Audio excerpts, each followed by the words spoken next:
Oh, hello. You appear to have clicked on the slightly less depressing vlog.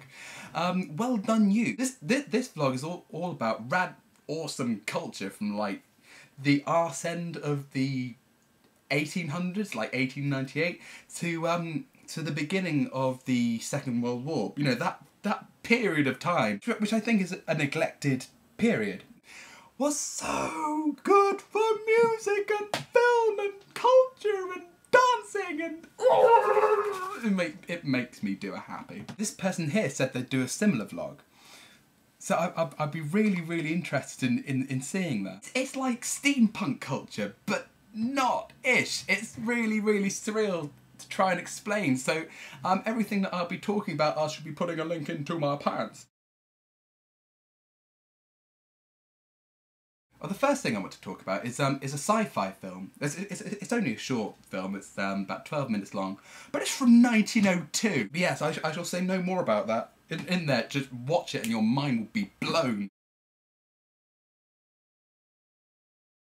The second thing I really want to talk about is a composer called Mahler, Gustav Mahler, who was a bit mental, bumming around like 1901. He just makes the most atmospheric classical music just ever, because it'll go along a bit like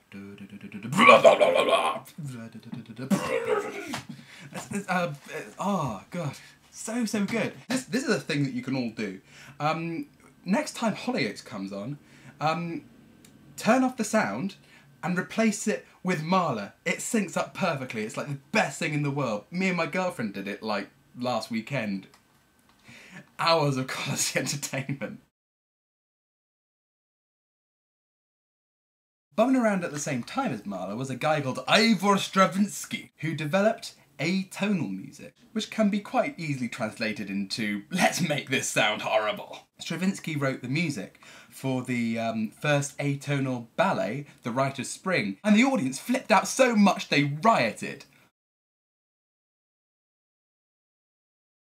Moving on slightly, I want to talk a little bit about electronic music. A lot of you would rightly associate it with like the 1980s onwards. But like electronic music itself started in the 1930s with like theremins and like machines and things. There was a composer called J.M. Beyer. He's very much influenced by the atonal stuff that Stravinsky was doing when he wrote his riot-inducing ballet. Obviously machines have been around for a bit, but they didn't make any pretty sound. But people like Beyer went, well, my music doesn't need to make pretty sounds, and just made loads of mental music. If you're well steampunk, or even if you're not, even if you're just made of awesome, the very earliest recordings were recorded onto wax cylinders. I have no idea how it works, but there's a wax cylinder database which you can like download for free. You know, things like babies crying from the 1890s and really racist humour and Arabian things from like 1910.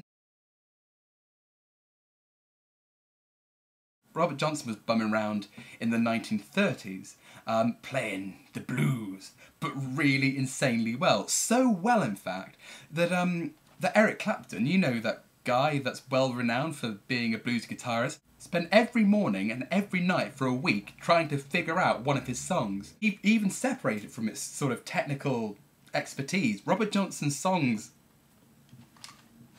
they're so haunting and they're just so eerie. Other cool blues musicians include Charley Patton, who is like the Jimi Hendrix from the 1920s. He played with his guitar over his head and played with his teeth. Oh, and Bessie Smith. She's really good. Oh yeah, and that's not to mention really rad, awesome jazz. Like there's a guy called Duke Ellington who wrote a song called Rainy Nights, which may be one of my favourite songs of all time ever. I can't find Rainy Nights on the YouTube or link it in any convenient way, but I intend to do a rendition for you with my vocal cords. Ready?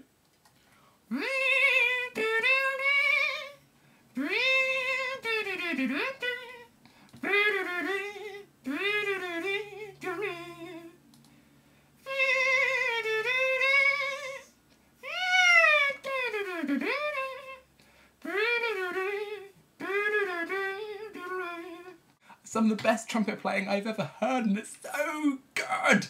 I'm sorry that this isn't the most coherent vlog in the world, but I'm just so excited about like wax cylinders and blues guitarists and music that makes people riot at ballets and things. But yes, I shall see you at some point in the future.